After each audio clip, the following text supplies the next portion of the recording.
Tom stepped into the dimly lit lobby of adult daycare, a name that was as misleading as it was unsettling.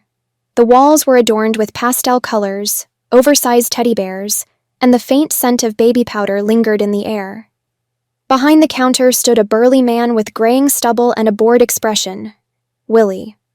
This wasn't his scene, that much was obvious. He was here for the paycheck, not the clientele. Willie barely glanced up as Tom approached. "You here for the department?"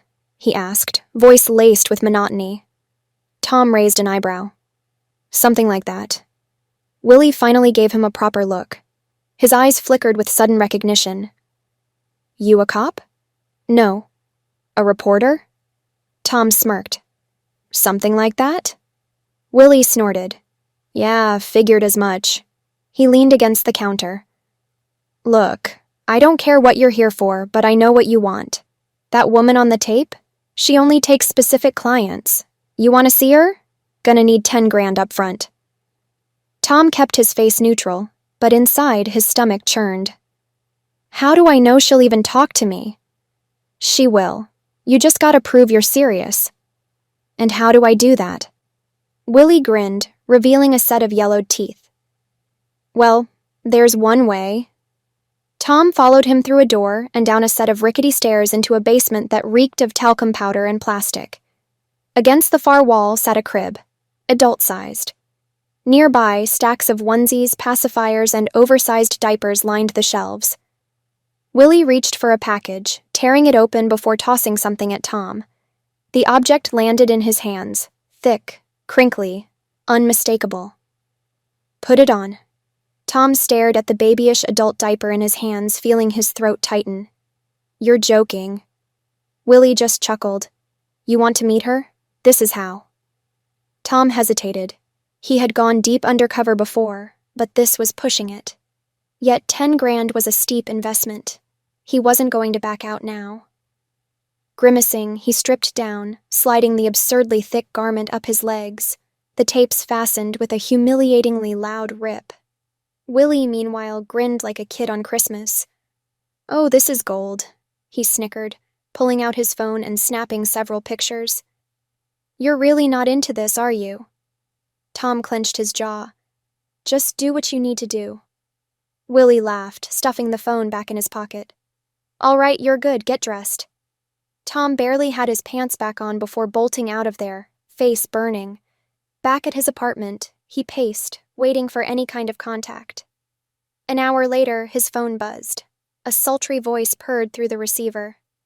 "She's ready to meet you."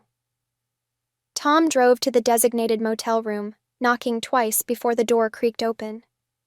Inside stood the woman from the tape, tall, elegant with an air of practiced seduction. She looked him up and down, arms crossed. "So, what's your thing?" Tom hesitated before muttering, "Stinky pull-ups." The woman's eyes narrowed. "Liar." He swallowed. She was sharp, too sharp. "You're a cop," she accused, stepping back. "No," Tom said quickly, flashing his private investigator badge. "I'm looking into your client's husband, the one who died." Her expression darkened. "He was a real weirdo." "Weirder than this?" Tom gestured vaguely to their surroundings. "Oh, way weirder. Most guys just want to leak a little. Do it as a way to regress. It's actually pretty healthy. But him? He was into things." Tom leaned in. "Like what?" She shook her head. "Can't say. But I do know this. He had money. Lots of it. And it's hidden somewhere. If you want to find it, you're gonna have to go deep into the community." Tom exhaled slowly. "How deep?" She smirked. "Deeper than you're ready for." Tom knew then that this case was about to take him to places he never imagined.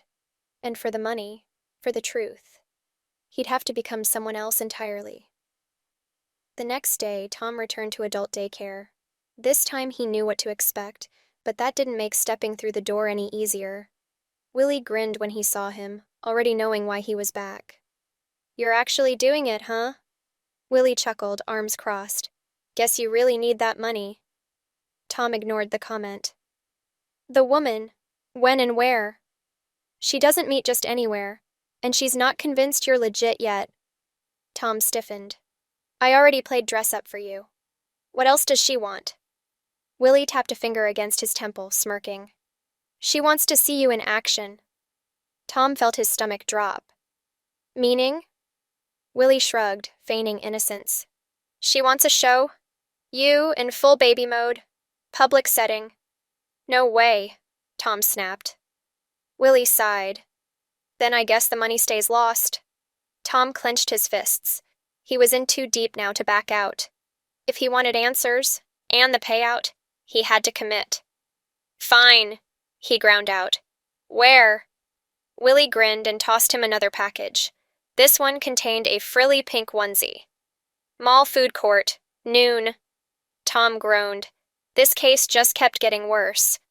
Thank you for tuning in to this edition of Mommy Sarah's Story Time. If you enjoyed the stories, please support the channel by liking and subscribing.